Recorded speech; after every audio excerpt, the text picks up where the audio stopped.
jusqu'à nos 4 ans, on est virus de toutes choses, car l'hippocampe, la zone de la mémoire de notre cerveau, n'est pas totalement formé que vers l'âge de 4 ans.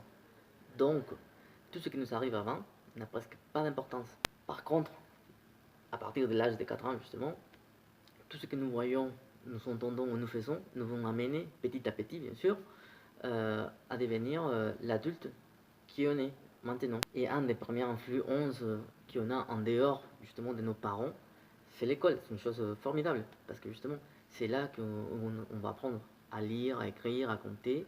Et bien sûr, à mon avis, la chose la plus importante, c'est que là, les enfants, ils vont apprendre la différence. C'est dans les programmes, ça? Non, mais l'école favorise le fonctionnement du cerveau. Il regroupe ce qui se ressemble. Les couleurs, les animaux, les personnes. Les personnes, celles que tu connais, celles que tu connais pas, les filles, les garçons, les noirs, les blancs. Arrête, tu commences à être raciste. C'est raciste de dire qu'une personne est noire ou blanche? D'ailleurs, est-ce qu'on est vraiment noir ou blanc?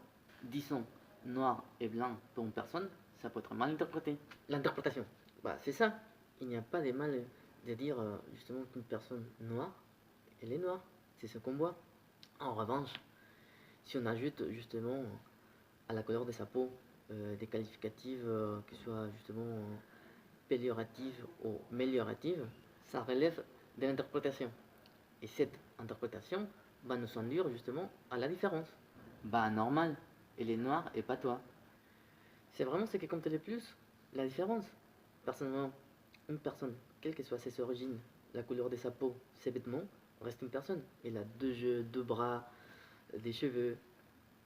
Certes, elle n'est pas identique à moi, mais cela ne signifie pas non plus que je vais la considérer inférieure ou supérieure à moi. La différence, ça s'apprend, et ça semble naturel.